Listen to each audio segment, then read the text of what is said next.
So what about for women?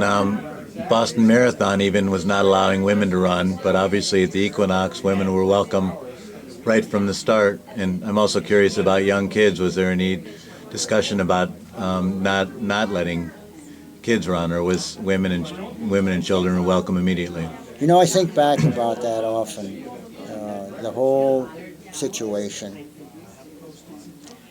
There wasn't any stigma, to women's participating in that. And the kids, come one, come all. It was really quite interesting. Um, and I never coached women until I came up here. Well, we didn't have any women on our ski team. I mean, skiing in those days was all men. And it was quite an experience. Had to modify your methodology? Well, I did, but I'm a slow learner. And it took me a while to understand that things that work with guys don't work with girls.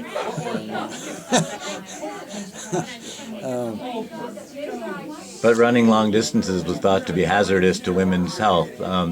Did you? I didn't subscribe. I don't think I thought one way or the other on that. I just didn't consider it. Yeah. No reason for him not to run. Yeah, I don't think I had any thoughts or any reason not to let them. Well, I had girls on my ski team. I had Gail Bakken and 3 or 4 other girls. And so, yeah, because of that, I never even thought about it. Yeah. Well, and you were proven to be right, and the critics back then, I mean, it's ludicrous to think, I mean, nowadays what we know, that women couldn't run a marathon. Now they're running 100 miles. Personally, I've had that sad experience in coaching athletics. The first was as an alpine coach. I was a junior national alpine coach at Winter Park, Colorado, for Alaska, and we were training on the downhill at Winter Park, and after we were sectioning it, so you run short sections, and then you critique your athletes on that particular section. So it was the end of the day, and the session was over, and one of my girls and I just said, well, it's over. And so we went skiing down the hill, and I was pretty darn fast in my day. And so we took off down the downhill, and I couldn't keep up with that girl. And then it started happening in running. I'd be running along, and son of a gun, yeah, I can't keep up with these younger women. And then it happened with my wife. For years, I couldn't stand to ski or hike. I didn't like to wait for people. And and as about I don't know, 6 or 7 years ago, it got so that I was having a hard time keeping up, and now I can't keep up with her. I mean, especially on the uphill. So this business of women can't do this and they can't do that. What were the emotions yesterday, seeing the 50th running of the race that you helped create? Well, certainly the sophistication, and I saw numerous evidences of it. Of course, one of the great big improvements was electronic timing, and it wasn't just yesterday. I've seen this happen. John turning out all of this data, just like, of course, I got data out quickly too, but I didn't have the numbers, the serious numbers he has. We were walking up from the Henderson Road up the chute. Down came a four-wheeler with a little portable toboggan, if you will. And I thought, boy, that's a good idea. And just dozens of little things like that, you know, that, and the markings are done well. I think they're good. I think there's one or two places I looked at it and said, I think if I were doing this, I'd have an extra marker here. But, you know, the whole thing is just the shuttle buses. And I have to tell you, the preparation that went into this 50th is just, it's amazing. You know, the nice, last night, we didn't go to the spaghetti feeds or anything, but we had dinner with friends, but you know, last night I walked in there and wow, look at this. And then today, this brunch and so forth, it's just, can't imagine it. But I imagine there's a lot of pride yourself in. As I said when I was up there, you know, there's a tremendous amount of pride that I was one of the founders of this, and it's a tremendous amount of pride that I coached at the University of Alaska for 5 years. And we've never, though we moved to Anchorage, we've never cut our ties with Fairbanks. We still have many friends. I still have interest in U of A. In fact, the ski coach there, Scott Jerome, keeps us on an email list of what's going on. And John and I, we don't communicate enough, but enough so that we know what's going on.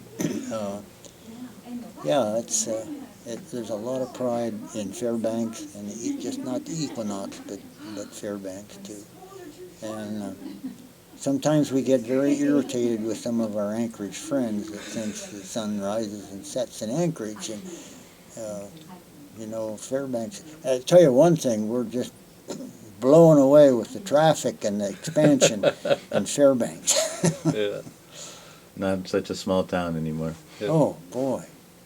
When I was talking to Eric Strabel this morning, he said that as far as he was concerned, he said the Equinox Marathon should be called the Alaska Marathon, and that anybody who runs marathons in Alaska needs to run the Equinox Marathon. Is that?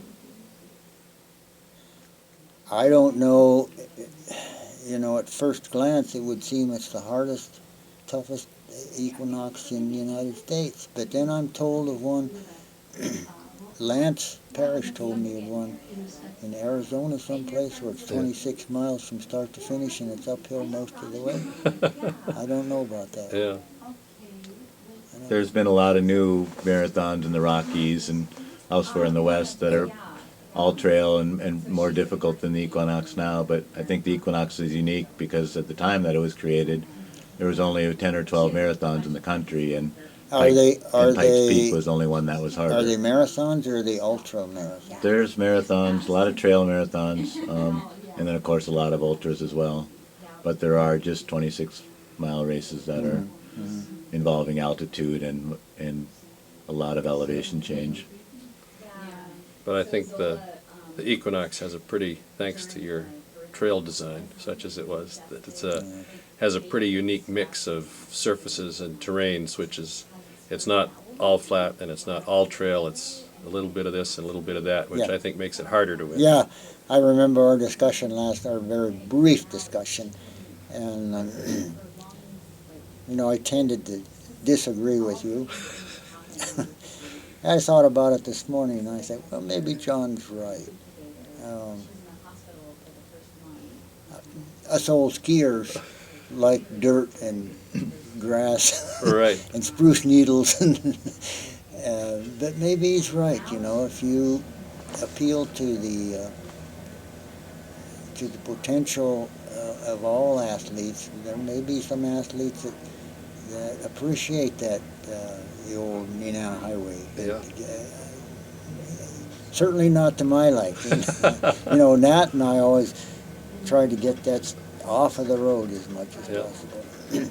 But, you know, I'd have to agree with Eric Strabel. I think it should be called the Alaska Equinox Marathon. All right. Well, we'll think about that. You know, the only reason I think that Mount Marathon gets so much publicity is that it's close to a lot of population. Yeah. It's old. It's extreme. Yeah, it is. And it's not really a marathon. That's the name of the mountain. Yeah.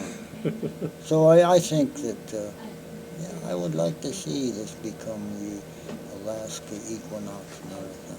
And of course, Equinox, I think that came from Nat Goodhue. Yeah.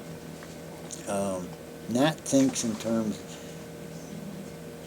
Nat's from New England, and it's not fall; it's autumn. Yeah. And it's equinox, and and I'm sure that he pegged it the Yeah. Equinox Marathon. I don't think Bill Ordway had it. I think that was Nat. Oh, good. Another little nugget. All right. Well, Jim, thank you very much for your time. Oh, you're welcome. We're really happy you came up for the 50th. And Well, I told you this morning that Dee and I are very much honored and appreciative of being included in this. It's, I think, more than you would know, because it was a very important part of our life. Mhm. Yeah. All right. Thank you very much, Jim. Thank Thanks, you, Jim. Don. I'm not sure